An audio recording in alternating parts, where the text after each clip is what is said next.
Baik, assalamualaikum warahmatullahi wabarakatuh. Alhamdulillahirabbil alamin wassalatu wassalamu ala sayyidina Muhammad sallallahu alaihi wasallam. Baik, saya akan mempresentasikan beberapa hal tentang perhatian ulama usul fiqh terhadap asbabul wurud al-hadis. Yang mana di sini dan juga yang diampuh oleh Bapak Syamsul Arifin MAG. Semoga beliau diberi keselamatan dan juga kesehatan, juga dilancarkan rezekinya. Sebagai pendahuluan yang mana kita harus belajar bahwa kajian tentang asbabul wurud al-hadis ini merupakan salah satu aspek penting dalam studi ilmu hadis, yang mana berfungsi juga menjelaskan tentang konteks dan juga latar belakang munculnya sabda Nabi Muhammad SAW.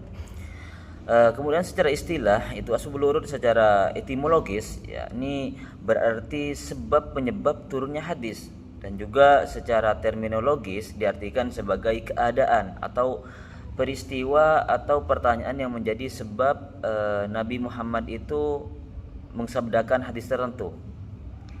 Ulama usul fiqh sejak masa awal telah berusaha menetapkan hadis dalam kerangka hukum yang utuh untuk memperhatikan konteks sosial. Sebab misalnya menegaskan bahwa pemahaman hukum Islam tidak dapat dilepaskan dari pemahaman asbabul wurud.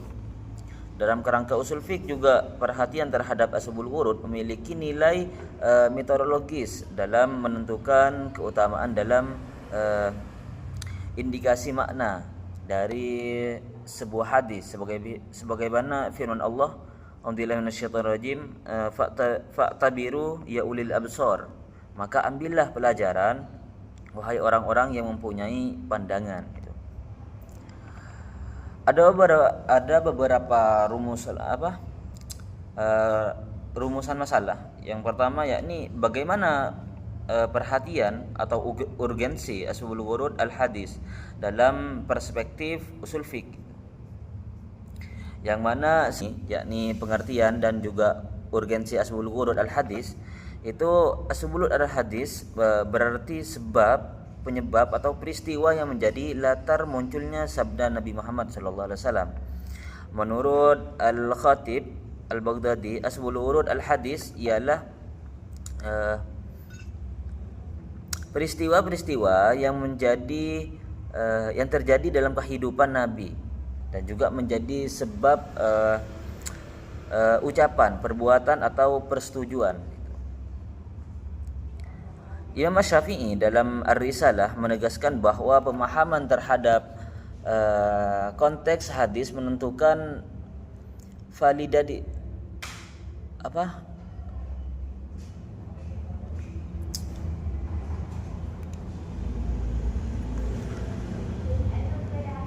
validitas istiqlal, yakni pengambilan hukum.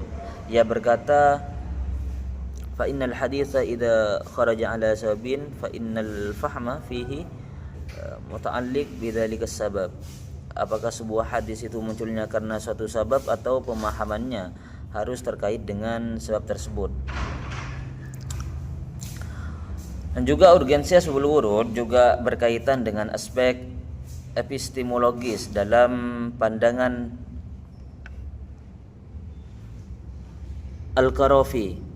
Memahami sebab munculnya hadis itu merupakan bentuk ta'alluq al-makna, yakni usaha rasional untuk memahami makna hukum di balik teks. Ia menyebut bahwa al-faqih al-haqiqi man ya'rifu asbabul ahkam.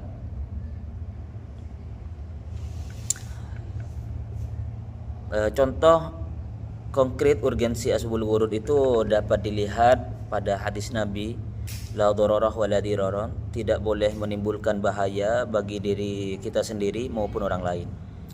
Hadis ini juga diriwayatkan karena adanya sengketa antara dua sahabat mengenai penggunaan air sumur.